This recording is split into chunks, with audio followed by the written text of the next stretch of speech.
최근에 우리에게 참 기분 좋은 승리가 언제였는가 한번 떠올린다면 지난 여름 도쿄올림픽에서 우리나라 여자 배구 선수가 숙적 일본 배구 선수들을 꺾고 8강행을 올림픽 8강행을 확정 지었을 때가 아닌가 생각이 듭니다. 배구는요 5세트까지가 있는데 4세트까지 우리나라와 일본 배구팀이 2대2가 되었습니다. 그리고 마지막 5세트는 15점까지가 이제 점수를 내는 건데 우리나라가 14대 12로 지고 있었습니다. 패색이 짙었죠. 이제 1점만 내주면 이제 끝나는 것입니다. 우리나라 선수들은 짐을 싸서 돌아와야 되는 것입니다. 그런데 그때 갑자기 우리나라 선수들이 힘을 내더니 박정화 선수가 연속 2득점을 하고 결국에는 우리나라가 일본을 꺾은 것입니다. 그날 한여름 무더위가 그냥 한순간에 사라지는 것 같고 얼마나 모든 국민들이 기뻐했는지 모릅니다. 이와 같이 기분 좋은 승리는 삶의 활력소가 됩니다. 정말 기분 좋은 승리는 우리 가운데 스트레스를 그냥 털어내게 하고 여러 가지 면에서 긍정적인 효과를 가져오는 것입니다. 성경에서 승승장구한 사람, 승리의 사람을 살펴보면 승리의 사람은 다윗이라고 생각이 됩니다. 사무엘상 18장을 보면 사울왕이 다윗을 군대의 장으로 삼았더라 라고 되어 있습니다. 여기서 군대의 장이라고 하는 것은 뭐 군대 전체를 통솔할 수 있는 사령관의 지위를 줬다는 것이 아니고 군대에서 상당히 그 사람의 수준에 비해서 높은 지위를 줬다는 것입니다. 그러니까 NIV 영어 성경을 보면 Saul gave him a high rank in the army라고 되어 있습니다. high rank라 그래서 높은 직급을 줬다는 거예요. 그럼에도 불구하고 다윗은 자신에게 맡겨진 부대를 이끌고서 블레셋과의 전쟁에서 가는 곳마다 승리하는 거예요. 그때 여인들이 뭐라고 했습니까? 뭐라고 노래를 불렀어요? 사울이 죽인 자는? 안 들어보셨어요? 사울이 죽인 자는 천천히요. 다윗이 죽인 자는 만만히로다.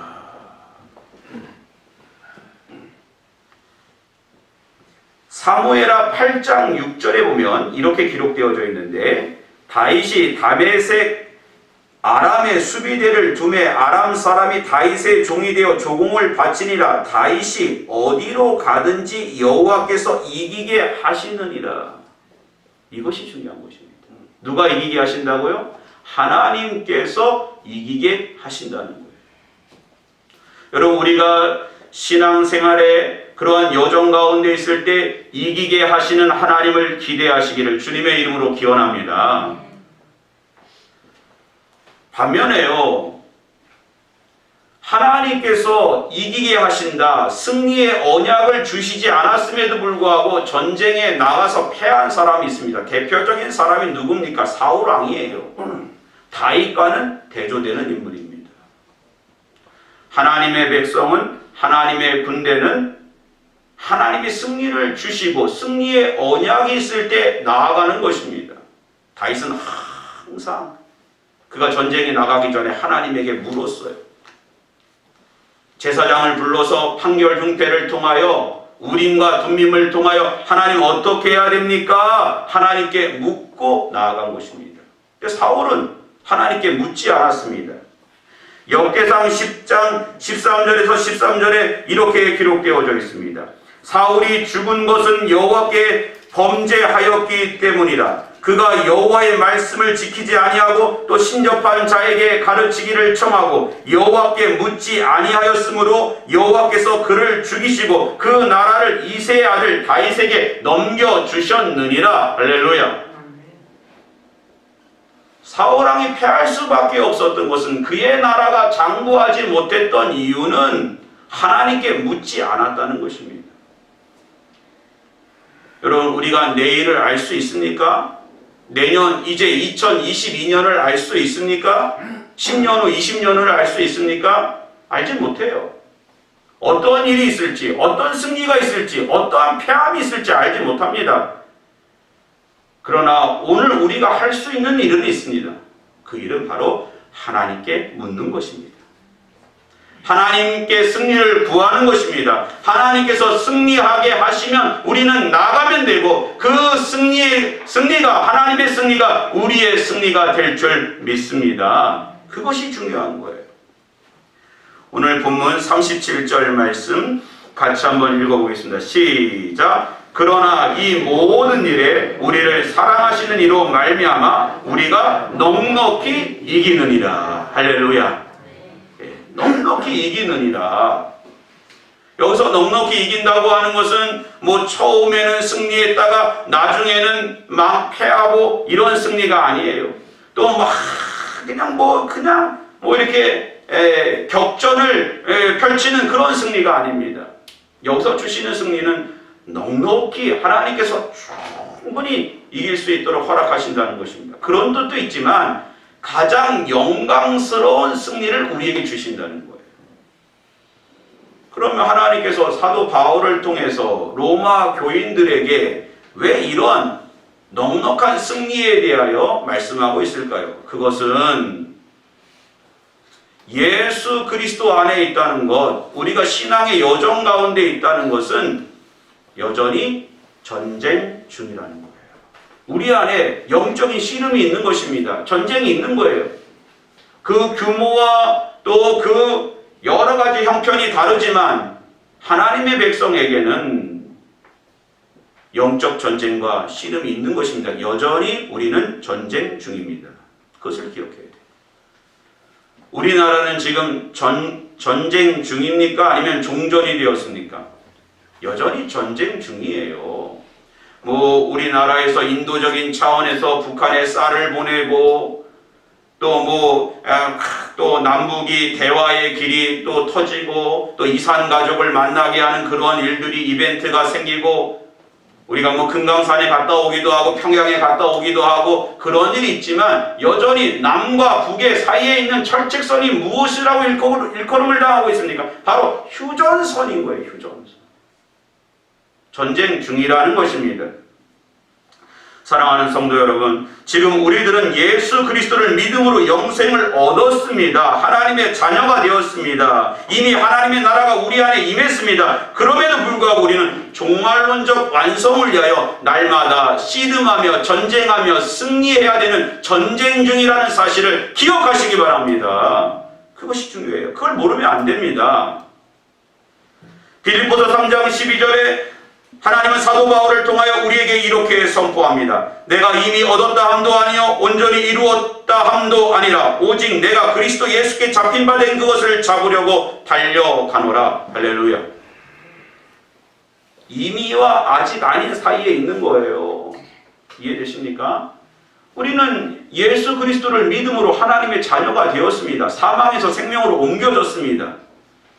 그럼에도 불구하고 우리는 날마다 종말론적 완성을 위하여, 구원의 완성을 위하여 열심히 전쟁하며 승리하며 하나님께 영광을 돌려야 되는 것입니다. 왜냐하면 현실적으로 믿음에서 떠나고 신앙의 여정에서 실패한 인생이 있기 때문입니다. 디모데전서 4장 1절 보면 그러나 성령이 밝히 말씀하시기를 후일에 어떤 사람들이 믿음에서 떠나 미혹하는 영과 귀신의 가르침을 따르리라 하셨으니, 믿음이 흔들려서 믿음에서 떠난다. 대표적인 사람이 후메네오와 알렉산더입니다. 사랑하는 성도 여러분, 넉넉히 이기는이라는 말씀을 잘 묵상하시기 바랍니다. 31절을 보십시오. 그런즉 이 일에 대하여 우리가 무슨 말 하리요? 만일 하나님은 우리를 위하시면 누가 우리를 대적하리요? 라고 되어 있습니다. 누가 있다고요? 대적하는 자가 있습니다. 우리의 믿음을 흔드는 거예요.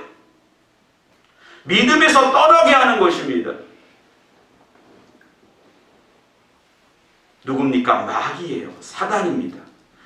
사단은 우리가 믿음에서 흔들리며 그러한 믿음을 포기하고 세상으로 가기를 원하고요. 부활의 소망을 포기하기 원하고 영원한 사망에 저 지옥으로 가기를 바라고 있습니다. 이런 대적이 있다는 사실을 기억해야 됩니다. 우는 사자같이 여러분의 틈을 노리는 거예요. 여러분 믿음 생활 잘하다가 믿음의 명문가를 이루고 자녀들까지 믿음으로 다 세우고 그분이 천국에 가면 누가 제일 싫어합니까? 마귀가 싫어하는 거예요. 그러므로 마귀가 어떻게 해서든지 막 여러분의 믿음을 흔드는 겁니다. 우리는 그곳에 바라보지 우리의 시선을 두지 말고 예수 그리스도로 말미암아 넉넉히 승리를 주시는 하나님을 바라보시기를 주님의 이름으로 기원합니다.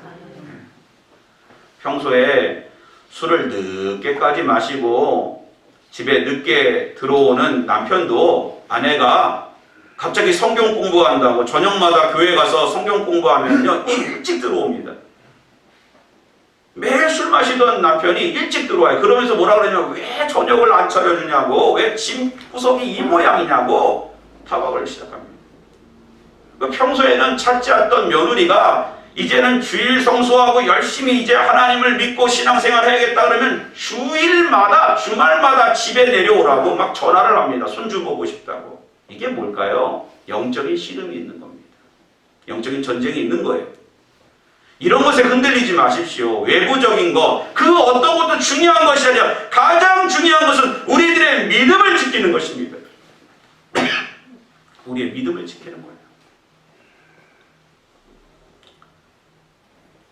결론은 예수 그리스도로 말미암아 승리케 하시는 하나님, 이것이 결론입니다.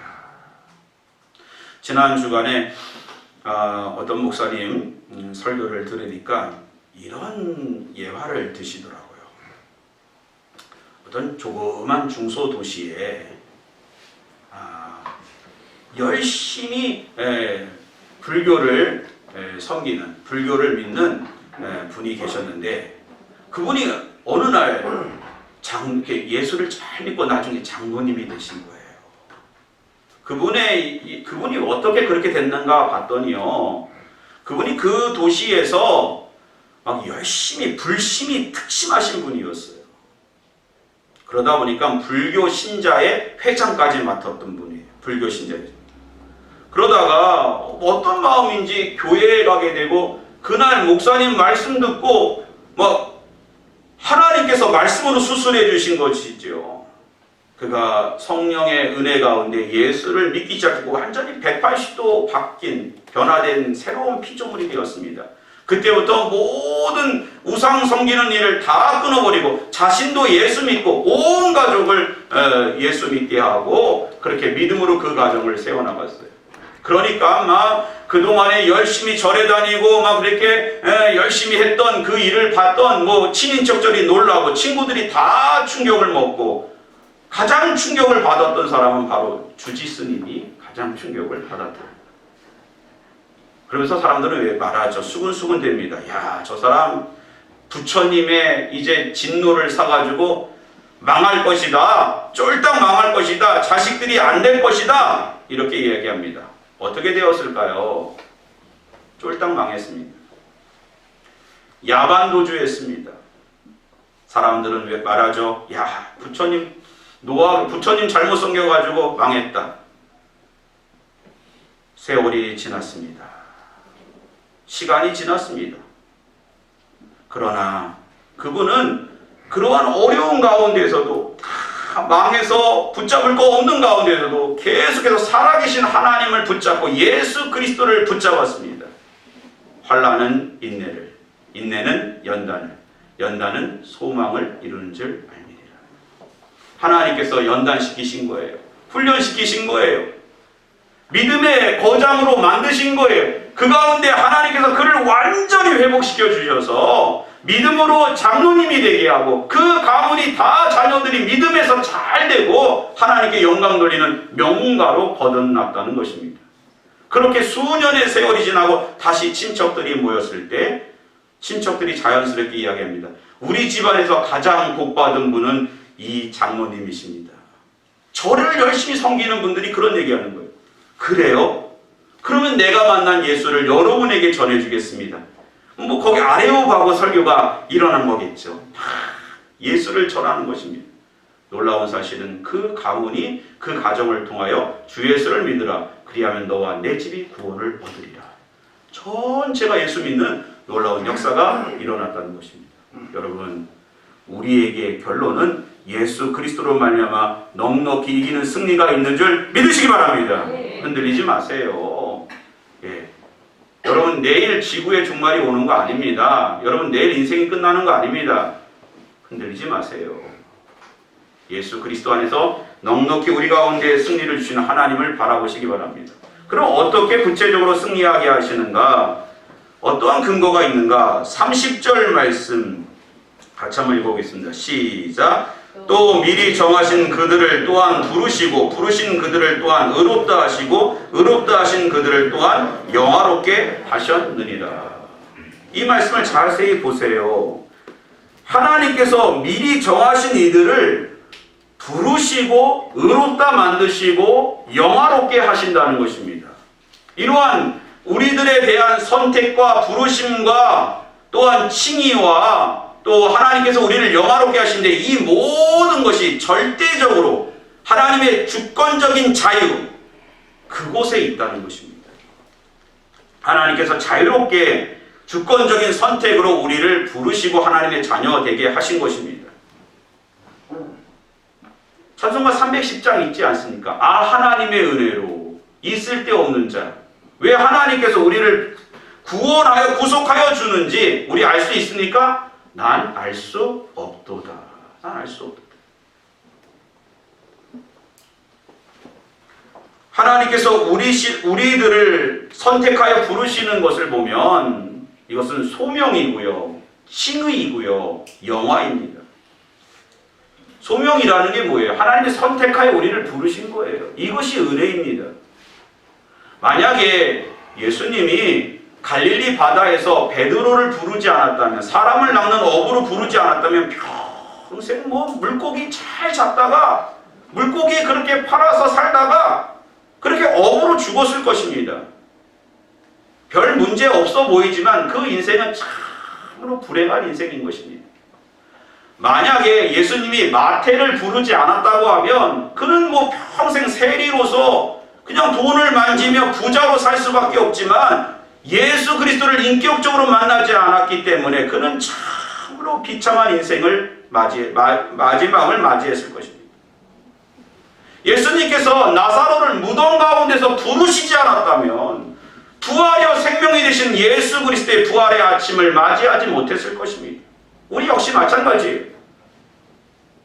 우리를 죄 가운데 부르셔서 하나님의 자녀 되게 하시지 않았다고 하면 우리는 영원히 죄 가운데 죽을 수밖에 없는 존재들입니다. 그런 우리를 선택하여 부르신 하나님의 은혜가 우리 가운데 있는 줄 믿으시기 바랍니다. 또 부르셨고 죄의 종으로 살지 않게 하시고 의의 종으로 되게 하사 의롭다 칭함을 얻게 하셨고 영화롭게 하셨습니다. 이제는요, 우리가 이 땅 가운데서도 예수 믿고 사는 것도 복인데 이제 우리가 죽으면 하늘 보좌, 하나님의 영광의 보좌가 예비되어 있고 생명의 면류관, 의의 면류관으로 영원한 처소가 예비되어져서 영원한 하나님의 영광 가운데 우리를 부르시는 줄 믿으시기 바랍니다. 얼마나 감사해요. 이 영화라고 하는 것이 헬라어로 보니까 에독사센입니다. 에독사센. 독사조라고 하는 말에서 온 거예요.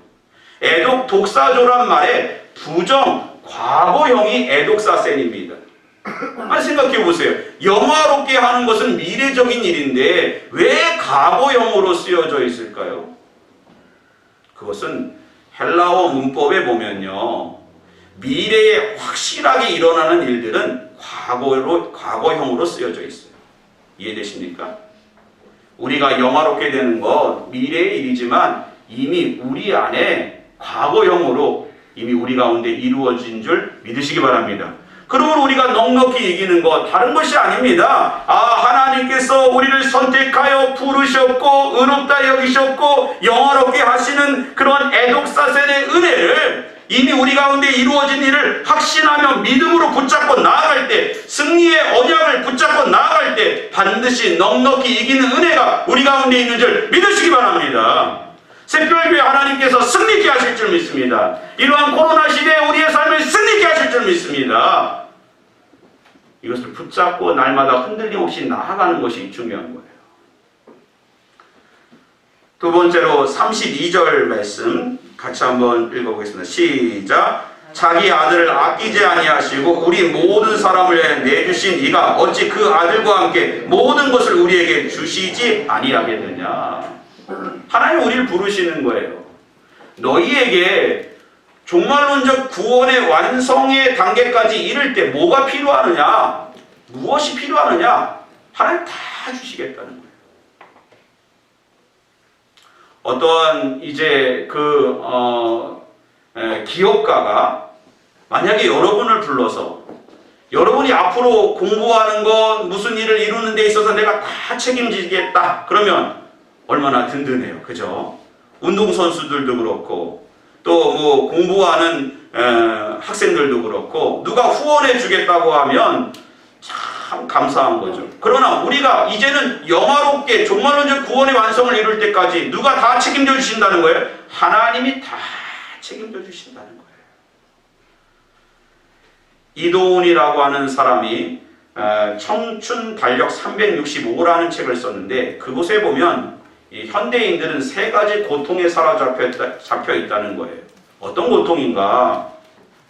과거에 대하여 계속 끊임없이 후회하는 가운데 고통을 느낀다는 거예요. 그 미래에 대한 두려움 때문에 고통을 느낀다는 거예요. 또 현재 자꾸 비교하는 가운데 고통을 느껴요. 야, 나는 오늘 이 옷을 입었는데 누군 저 옷을 입었네 이러면서 비교하는 가운데 고통을 느낀다는 거예요. 그런데 믿음 안에 있는 사람들을 보세요. 과거를 후회합니까? 아니요. 여러분 얼마나 감사해요. 우리 교회 지난 2년 동안 코로나 시대에 하나님이 여기까지 도우셨어요. 너무너무 감사해요. 하나님께서 여기까지 우리 교회를 지켜주셨어요. 지난 10여 년 동안 여기까지 지켜주셨어요. 얼마나 감사해요. 그것만 해도 너무너무 은혜가 넘칩니다. 미래에 대한 두려움이 있습니까? 여호와 이레의 하나님을 기대하는 줄 믿습니다. 하나님이 우리를 예비하여 주실 것입니다. 현재 막 비교합니까? 나는 뭐 밥을 요만큼만 먹는데 저 사람은 뭐 뭘 먹는다 뭐 비교합니까? 임마누엘의 하나님을 찬양합니다. 하나님 우리를 다 예비하여 주셨습니다. 모든 것을 주시는 하나님을 기대하시기 바랍니다. 왜 그래요? 하나님이 하나밖에 없는 독생자 아들 예수 그리스도도 우리에게 내어주셨는데 무엇이 아까우시겠습니까? 어머니가 우리에게 생명을 내어주었는데 그 어머니가 무엇을 또 여러분에게 아끼겠습니까? 이해되십니까? 모든 것 하나님이 예비하여 주셨기 때문에 우리는 넉넉히 이기는 줄 믿으시기 바랍니다. 마지막으로 39절 말씀 같이 한번 읽어보겠습니다. 시작. 높음이나 깊음이나 다른 어떤 피조물이라도 우리를 우리 주 그리스도 예수 안에 있는 하나님의 사랑에서 끊을 수 없으리라. 또 28절을 보면 이렇게 기록되어져 있습니다. 우리가 알거니와 하나님을 사랑하는 자 곧 그의 뜻대로 부르심을 입은 자들에게는 모든 것이 합력하여 선을 이루느니라. 여기서의 선은 무엇입니까? 구원의 완성을 말하는 거예요. 다른 걸 의미하는 게 아닙니다. 그럼 누가 합력합니까? 하나님의 사랑이 있고요. 그 사랑에 대한 우리의 응답이 바로 합력입니다. 영적인 전쟁과 씨름 가운데 우리가 넉넉히 이길 수밖에 없는 것은 우리를 그 어떤 것도 적신이나 기근이나 환란이나 핍박이나 그 어떤 것 높음이나 기쁨이나 권세나 어둠이나 하나님의 사랑에서 우리를 끊을 수 없기 때문입니다. 하나님 우리를 사랑하시기 때문에 우리 이깁니다. 하나님 새별교회를 사랑하시기 때문에 이기는 거예요. 주님의 몸이기에 하나님 사랑하시는 거예요. 요한복음 21장에 보면 부활하신 예수님께서 갈릴리 바다에 가셔서 제자들과 함께 조반을 드신 후에 요한의 아들 시몬아 네가 나를 사랑하느냐 이렇게 3번 물으셨습니다. 내가 주님을 사랑하는 줄 주께서 아시나이다 그렇게 고백합니다. 이 부분을 이렇게 해석하면 어떨까요?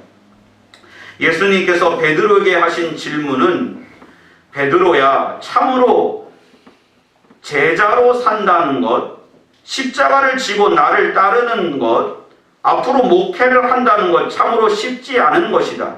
수많은 어려움과 수많은 세력들이 너의 신앙 여정을 위협할 것이다. 그러나 그 속에 한 가지 꼭 잊지 마라. 내가 너를 사랑한다. 여러분, 우리가 믿음의 여정 가운데 언제 여러분이 믿음의 여정이 끝날지 모를 것입니다. 그러나 그 가운데 반드시 우리가 승리의 언약을 붙잡고 넉넉히 이기게 하시는 예수 그리스도를 붙잡을 때 우리가 승리하며 또 모든 것을 예비하신 하나님의 은혜를 묵상하며 하나님의 사랑으로 날마다 승리하는 저와 여러분 될 줄 믿습니다. 기도하겠습니다. 하나님